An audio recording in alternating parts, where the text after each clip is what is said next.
Chris Biderman joins us of the Sacramento Beat and the Candlestick Chronicles. Chris, how you doing on this Tuesday morning? I'm outstanding. Even better that the lead-in music was "Return of the Mac." There you go. One That's of my because you're favorites. coming back. That's because you're here Absolutely. Return of the Mac. Chris, we were all in the building last night. Kings get back on the winning side of things. What stuck out to you the most from that W against the shorthanded Hawks? Honestly, I thought it was a really weird game. And as well, as like the score indicated that the Kings sort of blew them out, but it never really felt like the Kings played all that well. It felt like the Hawks were missing a ton of shots.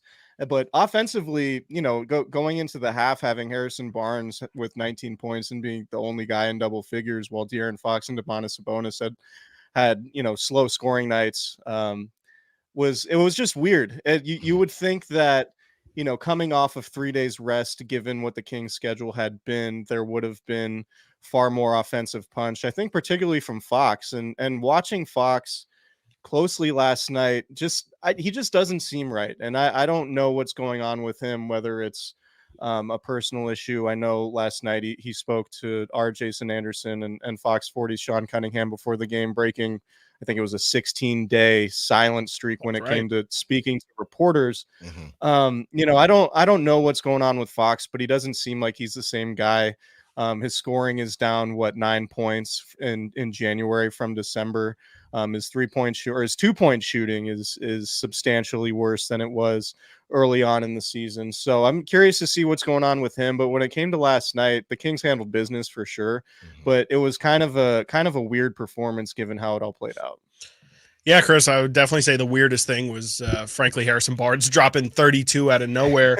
Right. What have you made of HB's season, and what do you just kind of think?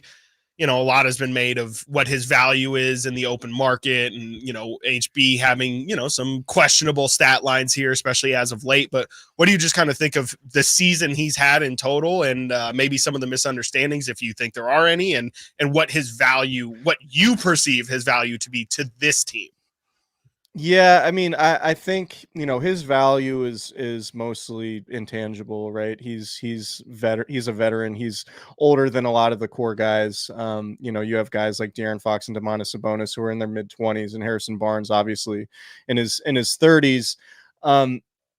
I wonder about his health. You saw him wearing the knee sleeve. I don't think it's, and Malik Monk alluded to it, and Mike Brown sort of talked about it too post-game, that, having 3 days off and getting a big Harrison Barnes performance doesn't seem like a coincidence, right? So in terms of his value to the Kings, like I said, the $17 million a year that they signed him to in the offseason is sort of the going rate for a starting wing in the league right now. But I don't know that, it feels like he would certainly be one of the guys to go if they were to make a deal, right? Like, I think that's pretty much assumed. And you do wonder, as professional as Harrison Barnes is, you do wonder if that's eating at him in any way, because, he did make the decision to re-sign here. And I'm assuming that he made that decision understanding that getting traded was a possibility. But you have to wonder, just from a human element, is that impacting him in the type of season he's having? And Mike Brown also made an interesting point last night too, post game, when talking about the Kings and how much they emphasize pace offensively. They typically have 3 scoring options on the court, or at least in their starting lineup, and then 4 when you have Malik Monk out there, and Keegan Murray, De'Aaron Fox, Deebo Sabonis, and Malik at times. When they want to play fast, it's hard for them to get to their 4th and 5th option offensively. So that guy is obviously Harrison Barnes. So that I think goes a decent way towards explaining why Harrison Barnes can have nights where he has 2 or 3 or 4 shot attempts. But last night was interesting because they were just going to him. They're feeding him. They thought he was hot, and they kept giving him the ball and letting him isolate, which was interesting, which we haven't seen a whole lot. But I think, Barnes is a good player, obviously not a great player. He's obviously at the back 9 of his career. And I would imagine that if the Kings do make a substantial trade here before the deadline next month, that Barnes' name is going to be included.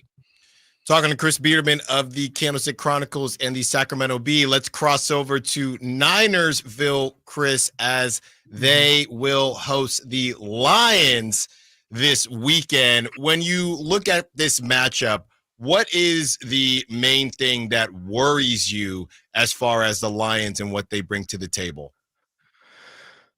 Well, as far as the Lions go, I think it's the offensive line and the playmakers they have offensively. The Niners pass rush simply wasn't good enough against the Packers, and we haven't really seen it be as dominant as it was in recent seasons. And you remember 2019 how good that pass rush was, how dominant it was, and it was really sort of the calling card for the team.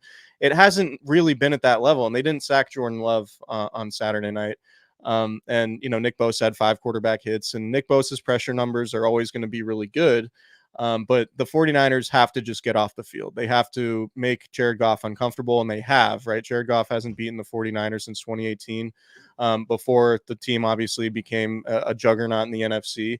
And the Lions have a really good offensive line with Penei Sewell and Ragnow at center, a couple of all pros. And so, that they need Javon Hargrave to cause havoc. They need, Eric Armstead to penetrate and provide a boost on the interior pass rush coming off the knee and foot injuries that prevented him from playing for a while. So, Amon-Ra St. Brown against Ambry Thomas, that certainly seems like a mismatch favoring the Lions at this point, given the way Ambry Thomas played against the Packers. And you have Sam Laporta, and you have Jahmyr Gibbs, who's a real problem athletically out of the backfield as a pass catcher.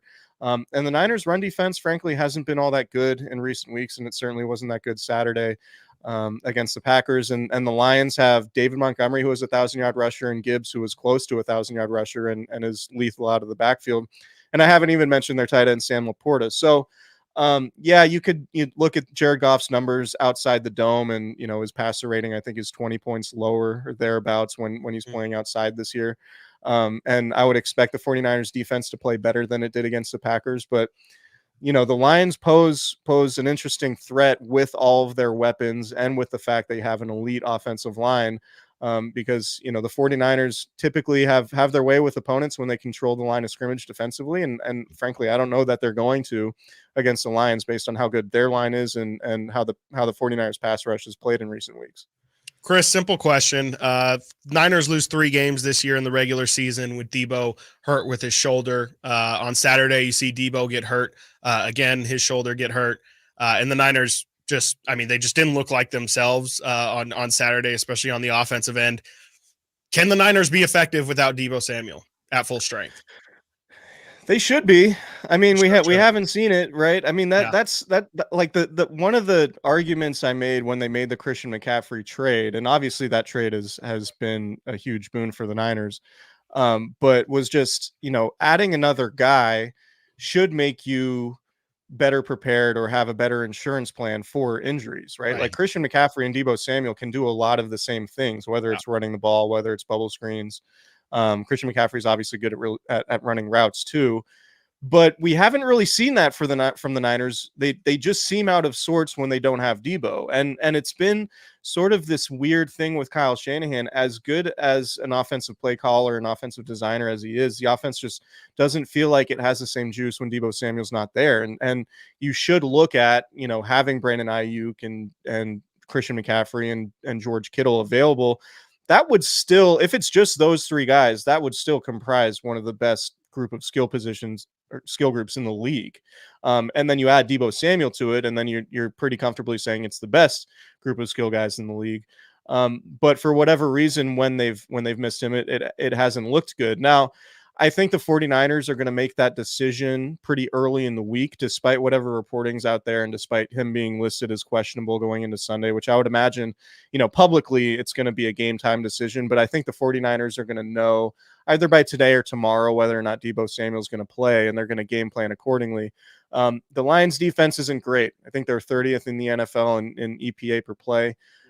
So, that outside of Aiden Hutchinson, which could be problematic against Colton McKivitz, I don't know that you really fear a whole lot from this Lions defense. So the 49ers should be good enough to beat the Lions if they don't have Deebo. And I'm all for, if it were me, I would assume the 49ers could be good enough and create a game plan strong enough to beat the Lions and ensure Deebo Samuel's healthy for the Super Bowl. Because you remember, Deebo Samuel missed 3 weeks when he suffered that injury in Cleveland.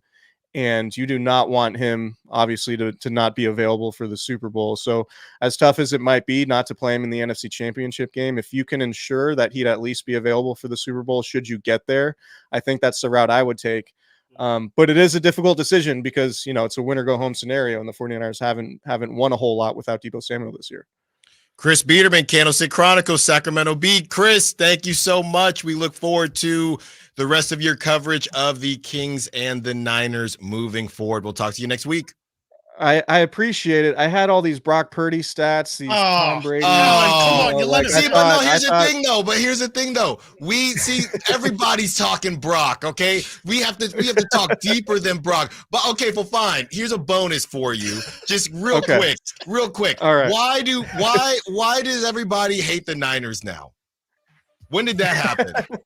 I don't know. Maybe because they dominate the discussion, but I just wanted to make the point. Oh, Niners fatigue, Niners fatigue.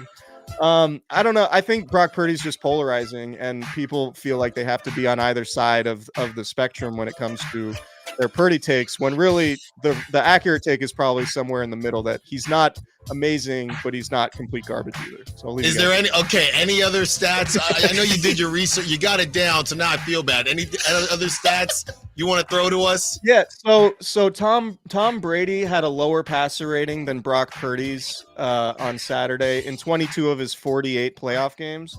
And Peyton Manning had a lower passer rating in 13 of his 27 playoff games. The point I'm making here is that even the elite Hall of Fame championship level quarterbacks had duds in the postseason, and one dud from Brock Purdy on Saturday doesn't mean that he can't potentially help the 49ers win the Super Bowl. There you go. Boom. Drop the mic. Thank you very much, Chris Biderman. We will talk to you next week.